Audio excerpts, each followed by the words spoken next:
करके जल चढ़ा दो, वो भी भगवान शंकर तक पहुंच जाए। आप जहां हो मिट्टी का ढेला लो, आकार बना दो और हर हर करके जल चढ़ा दो, भगवान शंकर को स्वीकार हो गए। इससे ज्यादा सरल आराधना और क्या हो। हमारे कन्हैया ने रेत में भगवान शंकर की पिंडी बनाई। नमः स्वंभवाय च मयो भवाय च नमः, शंकराय च महेश्वराय च नमः, शिवाय च शिवतराय च नमः। स्तुति प्रारंभ की तो भगवान शंकर प्रकट हो गए। बरम ब्रूहि, वर मांगो। कन्हैया ने कहा एक ही वर है, जिसको मैं चाहूं वो मुझे चाहे, और कुछ नहीं। भगवान शंकर कहते अच्छा है मैं वेणु बन जाता हूं और मेरे से जो स्वर निकालोगे, जिसको पुकारोगे वही दौड़ा चलाएगा। एक रुद्रोपनिषद है, उसमें वर्णन है वंशस्तु भगवान रुद्र, साक्षात भगवान रुद्र ही वेणु है। और जैसे अपना इष्ट जब आता है तो लोग कोमल कोमल सैया पर बैठालते हैं, तो नीचे के अधर का आसन दिया, ऊपर के अधर का पान कराया। छिद्रों को दबाते हैं तो ऐसा लगता है जैसे पैर दबा रहे हैं। अपने मुकुट का ही छत्र बना दिया। अपने कानों में जो कुंडल पड़े हुए हैं, उन कुंडलों से जो ज्योत्सना निकलती है, प्रकाश निकलता है, उससे नीराजन किया। अधरामृत का भोग लगाया, अधरों पर स्थान दिया, पैर दबाया, भोग लगाया, नीराजन किया। रंध्रान वेणो अधर सुधय पूरयन गोप वृंदई वृंदारण्यम स्वपद रमणम। स्वपद रमणम का अभिप्राय है वैकुंठादपि रमणम। ये वृंदावन वैकुंठ से भी ज्यादा रमणीय है। वहां श्याम सुंदर विचरण करते हैं, गोप और गोपवाल गीत कीर्ति गाते हैं, और गोविंद जब अधरों पर धर करके वेणु बजाते हैं। नारायण ये वेणु है सर्वभूत मनोहरम। भगवान को कई प्रकार की वेणु बजाना आता है। कभी वो वाम दृशाम मनोहरम वेणु बजाते हैं, कभी सर्वभूत मनोहरम। आज की वेणु तो सर्वभूत मनोहर है। जो सुनता है वही खड़ा खड़ा रह जाता है। ये वेणु जड़ को चेतन कर देती है, चेतन को जड़ कर देती है। वेणु शब्द का अर्थ है वश्च इष्ट अणु इति वेणु, जो विषयानंद और ब्रह्मानंद को अणु बना दे। जिसके सामने ब्रह्मानंद भी अणु हो जाए और विषयानंद भी अणु हो जाए। जब गोपांगनाओं ने ये वेणु सुनी, झरझर झरझर अश्रु बहा कर कहती है सखी अक्षणवताम फलमिदं न परम विदाम। आंखों के फल तो ये है, इदम श्री कृष्णम अक्षणवताम फलम। आंखों के फल केवल केवल केवल श्री कृष्ण है। मैं कई बार लोगों को कहता हूं, अगर किसी स्त्री से संतान उत्पन्न न हो तो लोग उसे बांझ कहते हैं, और वैसे अगर इन आंखों से आपको गोविंद न दिखें, गोपाल न दिखें, तो जान जाना ये आंखें आपकी बांझ हो गई। अगर इन आंखों से यदि भगवान दिखते हैं तो ये सफल है। और नारायण कैसे कहें आपको, जैसे आप हमको देख रहे हो, हम आपको देख रहे हैं, ऐसे इन्हीं आंखों से इसी मनुष्य शरीर में भगवान निहारे जाते हैं। हमने कई संत देखे हैं जो भगवान से मिलते थे, मिलते हैं। जैसे हम आपसे बातें करते हैं वैसे वो भगवान से बातें करते हैं। इसलिए अक्षणवताम फलमिदं न परम विदामः। बाद में कहती हैं यदि कोई धन्य है, सचमुच में धन्य वही है जिसका संबंध गोविंद से है। हंताय मद्रियवला हरिदास वर्यो। कभी कहती हैं देख देख सखी सखी, सुन सुन सुन, ये जो हिरणिया है ना, ये मूढ़मती है। मूढ़मती होने के बाद भी धन्य है, क्योंकि मूढ़मती होने के बाद भी पति के सहित परमात्मा की आराधना करती है। और हिरणिया परमात्मा की आराधना करती कैसे है? एक सखी ने कहा, बावरी हो गई हो क्या? पूजाम दधुर विरचिताम प्रणयावलोकैहि। तुम कहती हो हिरणिया पूजा करती हैं, किंतु इनके हाथ नहीं है, माला बना नहीं सकती, हाथ नहीं, स्नान करा नहीं सकती, स्तुति गा नहीं सकती, भोग पधरा नहीं सकती, नीरार्जन कर नहीं सकती, तो ये पूजा करती कैसे हैं? पूजा की विधा क्या है इनकी? उस सखी ने कहा कि पूजा की विधि इनकी बड़ी अद्भुत है। ऐसी पूजा की पद्धति शायद आपने कभी देखा हो। भगवान ने इनको बड़ी बड़ी आंखें दी हैं। पूजाम दधुर विरचिताम प्रणयावलोकैहि। उन अपनी बड़ी बड़ी आंखों से केवल प्रीतम परमात्मा को निहारती है। मैं बार बार लोगों को भी कहने लगा हूं, भगवान की पूजा की पद्धति बहुत ज्यादा पढ़ने की जरूरत नहीं। गोविंद ने जो तुम्हें योग्यता दी है, उस योग्यता का संबंध परमात्मा से कर दो, आराधना हो गई। अगर नाचना आता है तो गोविंद के लिए नाचो, नाचना आराधना है। गाना आता है, गोविंद के लिए गाओ, गाना आराधना हो जाएगा। अरे नारायण, जो भी तुम्हें क्रिया आती है, जो भी कला तुम्हें आती है, उस कला का संबंध केवल गोविंद से हो जाए। अष्टछाप कवियों में मैं कई कवियों को, जैसे सूरदास जी महाराज को जीता हूं, कुम्भनदास जी महाराज को जीता हूं, वैसे एक पात्र मुझे बहुत प्रिय है, हमारे संत प्रवर्षी कृष्णदास जी महाराज। कृष्णदास जी महाराज का पात्र इतना दिव्य पात्र है, इस पात्र पर कई बार मैं बलिहार होता रहता हूं। इनके पिताजी एक राजा के यहां मंत्री थे और मंत्री पद का दुरुपयोग किया उन्होंने। महाराज किसी को गलत फंसा दिया और गलत फंसाने के बाद जब इनको पता चला कि हमारे पिता ने गलत चोरी में फंसाया है उसे, तो जाकर राजा के सामने स्वयं बोल पड़े कि हमारे पिताजी ने चोरी करवाई है, दूसरे को फंसाया है, सामान सब घर में रखा है। राजा इनकी ईमानदारी पर रीझ गए। पिता को तो निकाल दिया उस पद से, इनको मंत्री पद के लिए आह्वान किया। उन्होंने कहा कि महाराज, हमको मंत्री पद नहीं चाहिए, आप मेरे पिताजी को मुक्त कर दो, क्योंकि उनको कैद में डाल दिया गया था। और छोड़ करके हमारे श्री बल्लभाधीश जी महाराज के शिष्य बन गए। उस समय श्री बल्लभाधीश गिरिराज में निवास करते थे, यतिपुरा में। बाद में श्री बल्लभाधीश जी महाराज का शरीर पूरा हो गया, श्रीनाथ जी वहीं थे। सब पूरा आश्रम का, पैसे का दारो मदार उन्हीं के हाथ में था। हमारे श्री ठाकुर जी को दो चीजें बहुत पसंद हैं, एक राग और दूसरा भोग। इसलिए हमारे गाने वाले लोग उनको राग से रिझाते हैं, नए नए राग, नए नए पदों से उनको रिझाते रहते हैं। और ठाकुर जी को नए नए प्रकार के भोजन बनाकर, व्यंजन बनाकर उनको पधराते रहते हैं। कृष्णदास जी महाराज ठाकुर जी की भोग सामग्री लेने के लिए आगरा गए थे। उस समय मथुरा भी मंडी नहीं थी, आगरा की बहुत बड़ी मंडी थी। बैलगाड़ी में लेकर के जब उनको गए, जो आगरा में प्रविष्ट हुए तो किसी के गाने की आवाज आई, इतनी रसीली आवाज थी और उस विरह, उस वाणी में कसक थी, विरह था। वाणी को सुनते सुनते बैलगाड़ी खड़ी करके गए तो देखा क्या, तो एक बारांगना गा रही है, वैश्या गा रही है और वैश्या नाच रही है। उस समय मुसलमानों का राज्य था, बड़े बड़े वहां लोग बैठे थे, ये भी जाकर बैठ गए। और जैसे वो गाए तो ये महाराज रुपया निकाल कर सोने के रुपए निछावर करे, गिरनिया उनको।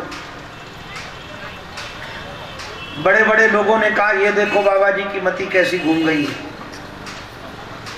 ये दान के पैसे को वेश्याओं पर उछाल रहे हैं, किंतु कोई परवाह नहीं थी उनको। जहां उसका नृत्य गान बंद हुआ, रात्रि का समय था, वो कपड़े बदलने के लिए गई। जिस कमरे में कपड़े बदल रही थी, इन्होंने खटखटाया और कहा, बेटा दरवाजा खोलो। वो नाराज होकर के बोली, हमको सबसे ज्यादा इसी शब्द से नफरत है। आते हैं लोग भोग की दृष्टि से, कोई बेटी कहता है, कोई बेटा कहता है, शर्म भी नहीं आती। यहां बिना भोग के लिए कोई आता नहीं है। इन्होंने कहा, बेटी खोलो, मेरे को 2 मिनट बात करनी है। उसने कमरा खोला तो देखा कि ये हैं, तो देखा कहा, क्या बात है? बोली, तुम बहुत अच्छा नाचती हो, बहुत अच्छा गाती हो, मेरा मन है कि एक बार मेरे शहंशाह के सामने नाचो, क्योंकि तुम्हारे इस कला को केवल पहचानेंगे तो वही पहचानेंगे। ये संसार के लोग तुम्हारी कला को नहीं जान सकते हैं। उसने कहा, मुझे कहीं नहीं जाना है। बोले, मुंह मांगी निछावर दूंगा, एक बार मेरे शहंशाह के सामने नाच दो। उसको लगा कि बड़ा उदार है, बहुत आज गिन्नियां लुटाई हैं, और उसको ये क्या पता था कि इनके शहंशाह कौन है। उनको लगा किसी राजा का मंत्री होगा और वहां जाकर के वहां नचाएगा हमको। कहा, चलो चल पड़ती, अपने सारे संगीतज्ञों को लेकर के चल पड़ी। और जब गिरिराज जी महाराज में पहुंची आश्रम में, तो पूरे आश्रम में चर्चा का विषय बन गया। सब जगह सबके विरोधी होते हैं, और याद रखना, जिस दिन तुम्हारा विरोधी कोई न रहे तो समझ जाना कि तुम मुर्दे हो गए हो। मुर्दों के विरोधी नहीं होते। जब तक चैतन्य रहोगे तब तक कोई न कोई तुम्हारा विरोधी रहेगा ही रहेगा। अरे चांदनी रात सबको भाती है, किंतु चोरों को कहां भाती है? चोर ही चंदनी रात न भावा। साधु लोग सज्जनों को भाते हैं, किंतु दुर्जनों को कहां भाते हैं? कोई न कोई तुम्हारा विरोधी बना रहेगा। आप ये समझो कि विरोधियों को समाप्त करके फिर भगवान का भजन करेंगे, कभी संभव है ही नहीं। विरोधियों के बीच में ही भगवान की ओर बढ़ना है।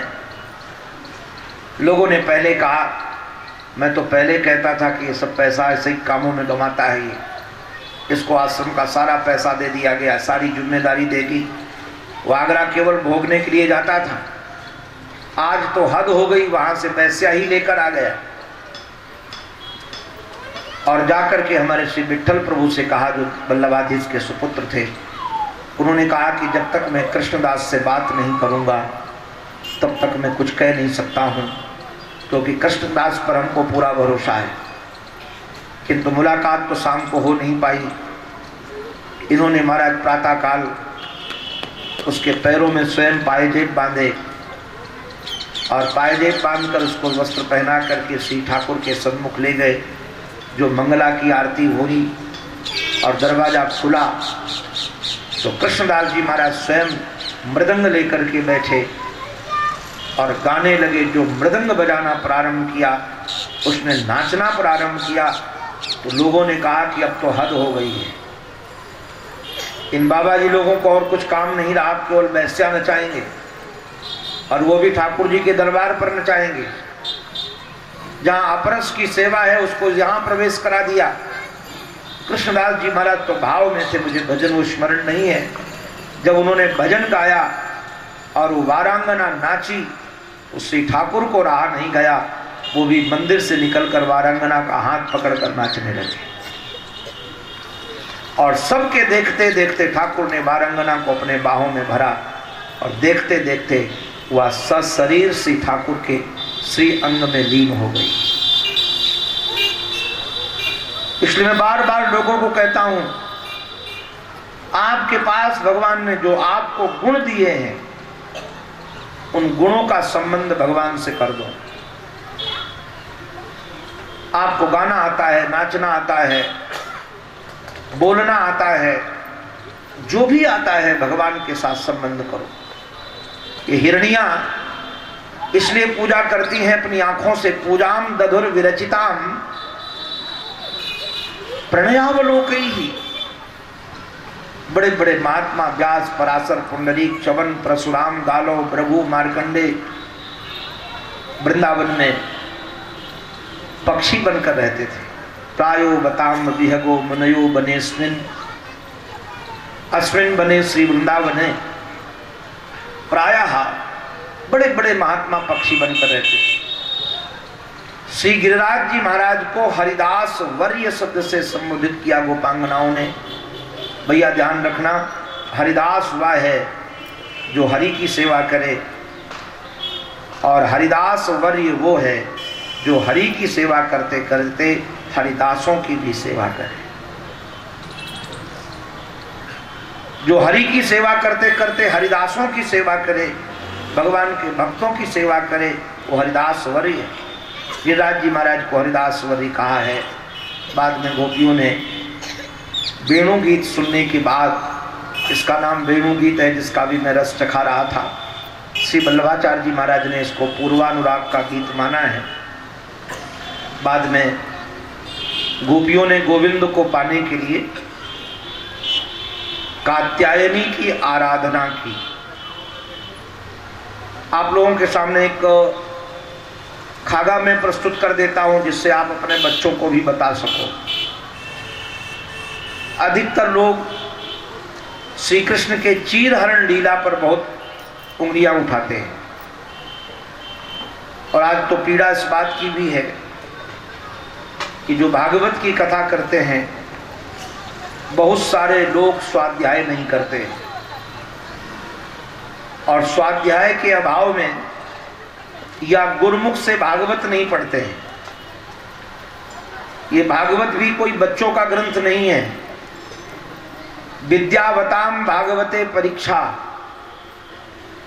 बड़े बड़े विद्वानों की भागवत में परीक्षा होती है।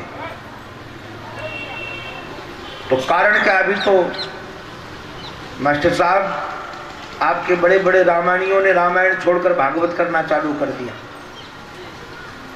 क्योंकि जानते हैं रामायण में उतना पैसा में नहीं मिलता जितना भागवत में मिलता है। इसलिए जो देखो सो भागवत। जिनको सत्यनारायण भगवान की कथा भी याद नहीं होगी, शायद सत्यनारायण भगवान की कथा भी कहने की योग्यता नहीं है, वो भी भागवत के लिए तैयार है। हमारे बहुत सारे चेला हैं, रजिस्टर्ड चेला हैं। अरे महाराज आपको क्या कहें, आप लोग आश्चर्य लगे, हमारा तो तबला वाला कलाकार बन गया। एक तबला बजाते थे वो भी भागवत करने लगे, और गाने वाले तो कई भागवती बन गए हैं।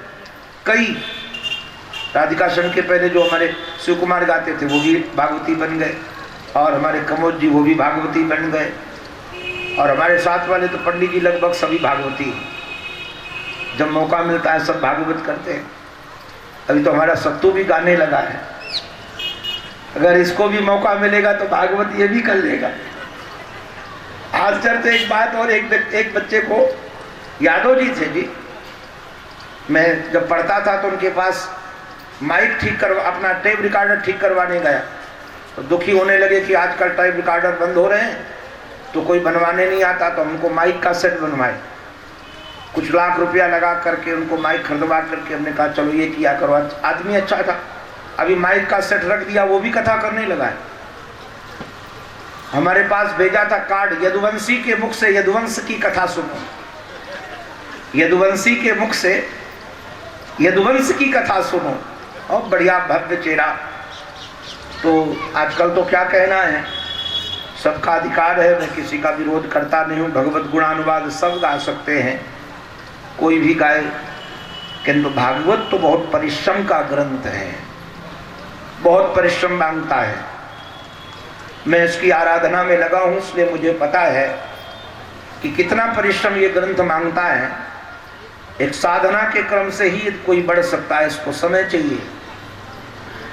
तो जो लोग नहीं जानते तो कई लोग कह देते हैं कि श्याम सुंदर की गर्लफ्रेंड थी राधा रानी। एक वक्ता के मुख से मैंने सुना कि राधा रानी श्याम सुंदर की गर्लफ्रेंड थी। अब उनको क्या कहा जाए, क्योंकि न तो गर्ग संगीता पढ़ी, न पद्म पुराण पढ़ा, न भागवत पढ़ी। श्री किशोरी और न स्कंद पुराण पढ़ा। अगर पुराण पढ़े होते तो निश्चित रूप से इस ढंग की बात कही नहीं जा सकती थी, मर्यादा की दृष्टि से भी। और इतना जरूर यदि गुरुमुख से भागवत पढ़ी होती तब भी ये नहीं कह सकते थे। गुरुचरणों में बैठ करके कुछ दिन स्वाध्याय भी किया होता तो कहीं न कहीं मर्यादा होती। मैं निवेदन करना चाहता हूं कि जिन गोपियों के कपड़े भगवान ने चुराए थे वो गोपियां सब 7 वर्ष के तक की थी। कोई बड़ी उम्र की गोपी नहीं थी। आप कहेंगे कैसे कह रहे हैं 7 वर्ष तक की थी? श्रीमद् भागवत महापुराण में इसका वर्णन है। नंद व्रज कुमारी का, नंद व्रज हेमंते प्रथमे मासी, नंद व्रज कुमारी का, हेमंत ऋतु के प्रथम मास में नंद व्रज की कुमारी कन्या मिलकर कात्यायनी की आराधना कर रही थी। 8 वर्षा भवेद गौरी। अभी हम लोग इसके पहले नवरात्रि ही था तो नंदा व्रत कर रहे थे। नंदा व्रत में पहले दिन 2 वर्ष की लड़की की पूजा होती है, 1 वर्ष की कन्या की पूजा नहीं होती है। 2 वर्ष की कन्या की पूजा होती है। दूसरे दिन 3 वर्ष की कन्या की पूजा होती है और तीसरे दिन 4 वर्ष की कन्या की पूजा होती है। हर कन्या का नाम अलग अलग है। तो नंदाव्रत जो लोग करते हैं वो जानते हैं कैसे विधिवत पूजा होती है कन्या की। तो 8 वर्षा भवेद गौरी, 8 वर्ष की जब कन्या होती है तो उसका नाम गौरी हो जाता है। तो 7 वर्ष तक की कन्याएं थी। और श्याम सुंदर ने जब वस्त्र चुराए थे, उठाए थे, उस समय श्याम सुंदर की आयु 5 वर्ष की थी। गिरिराज उठाते समय श्री कृष्ण की आयु 7 वर्ष की थी। उससे 1 साल 2 साल पहले की घटना है। वहां लिखा है, यह सप्ताहनो बाला क्व महाद्री विधारणम। भागवत प्रमाण है। भगवान ने जब गीता सुनाई थी अर्जुन को